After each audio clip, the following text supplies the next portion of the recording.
Literally, do y'all know this is actually my personal dance recital? Okay, so hi guys, my name is Mira, and I am so excited to be doing stand-up here for all of you guys today. As you can probably tell, I am the first person up here doing stand-up, and that's actually on purpose. The goal of me being first up here doing stand-up is so that I can set the bar really, really, like there. What's like about the height of the kindergarten? No, that. Okay, and it's not that I don't believe in myself. It's just that I'm a realist. I recognize that I've only done stand-up one other time, so I'm a beginner. Which means that today's set can either go one of two ways.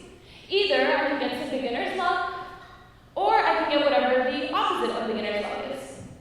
Which doesn't actually exist. Like, I looked it up the other Wednesday, that's not a thing. So I figured I would give you guys a couple, suitable options to fill that gap in the English dictionary. Now, first up, we have, beginner's luck. But that doesn't really go, because it rhymes, it kind of goes with beginner's luck, but it's not funny. But then we got, beginner, let's say newbie.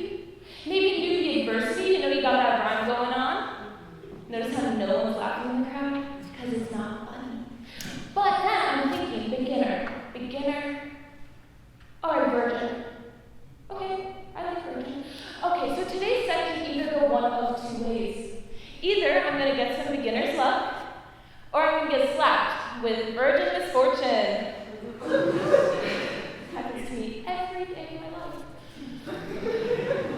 So people tell me that I am vegan.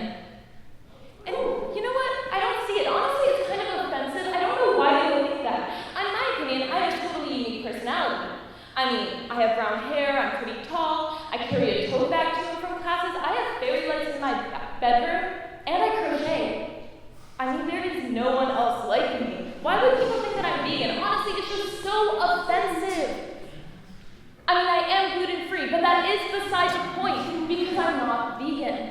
And you know just how not vegan I am? This one time my family went out on vacation, we go to a restaurant, and I ordered duck. Later, after that restaurant, we go out and we're walking around the city, and there's a pond. In the pond, there's a duck. Now my brother, being an older brother, he goes up to the duck, he points it out to me, and says, "See that duck over there? You just ate his cousin."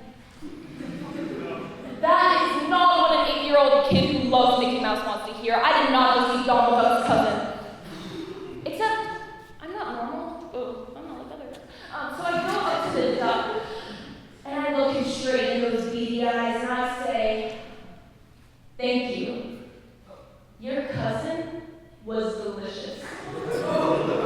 That's how fucking vegan I am.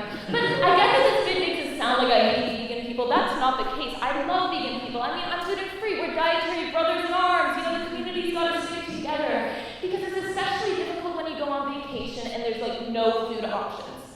Fortunately, this past summer, I didn't have to deal with that.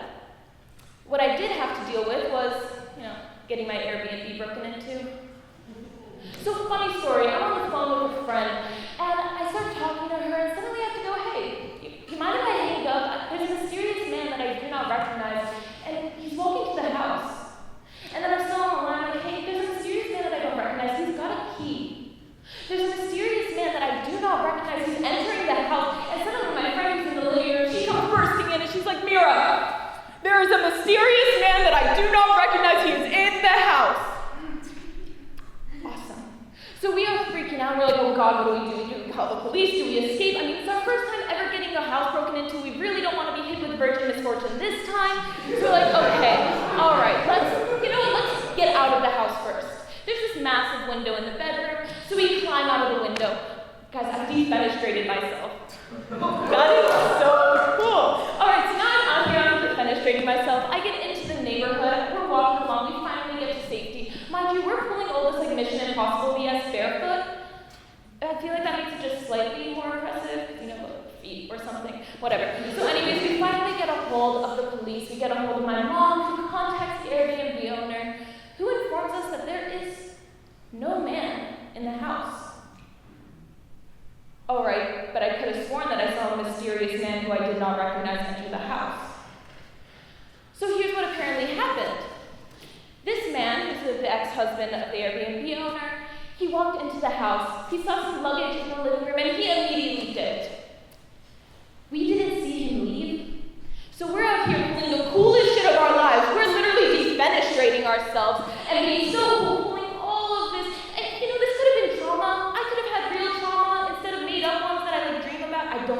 our trauma. But it could have been cool, and it didn't happen. But this story does have like a semi-happy ending, as the ex-husband felt so bad for traumatizing two 19-year-old girls that he decided to come back and apologize to us. And on his way back to the apartment, he stopped by the supermarket and he brought us some chocolate, which, thoughtful. So he comes back and, he knocks on the door finally for the first time, and we open it up, we say, hey, we're sizing each other up, and then he goes and hands us the chocolate. But as he's doing that, he suddenly pulls it away, and he starts profusely apologizing. Now, this man's not apologizing because, he just broke into our house.